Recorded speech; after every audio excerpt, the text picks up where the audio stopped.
আমি তোমাদের এই ছাকা খাওয়া হাতটা দেখাচ্ছি না, দেখাচ্ছি ওই সামনের দেওয়ালটা।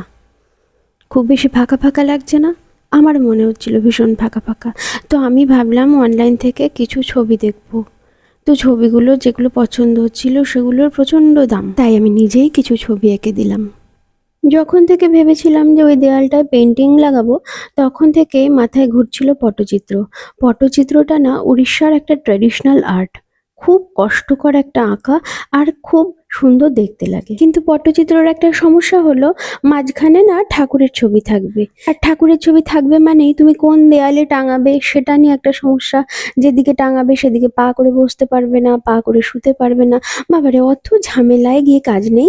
তাই ভাবলাম কাগজ কলম নিয়ে নিজেই বসে যাই, একটু একটু তো ছবি আঁকতে জানি, সেটা দিয়েই চেষ্টা করি। তারপর যে সমস্যাটা দাঁড়ালো, যে পটচিত্রের মাঝখানে যদি ঠাকুরের ছবি আঁকবো না তো আঁকবো কি। অনেক ভাবার পর ডিসাইড করলাম যে ফ্রেমটা থাকবে পটচিত্রের, আর মাঝখানটা করব মধুবনী। মধুবনীতে তো অনেক ডিজাইন থাকে, যেমন থাকে ডিয়ার, সেরকম মাছ। তো আমার মাছটা বেশি ভালো লাগলো, আমি কিন্তু মাছ আঁকলাম। আঁকতে তো বসেছিলাম একটা ফটো, কিন্তু দেখতে দেখতে আঁকতে আঁকতে 3টা ফটোর সেট তৈরি হয়ে গেল। খুব সুন্দর লাগলো কিন্তু দেখতে ব্যাপারটাকে।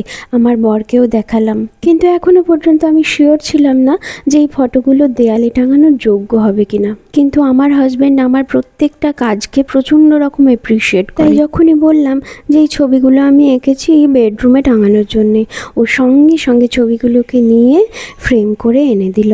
আমার প্রচুর পরিশ্রম করে বানানো এই ছবিগুলো তোমাদের কেমন লাগছে জানিও।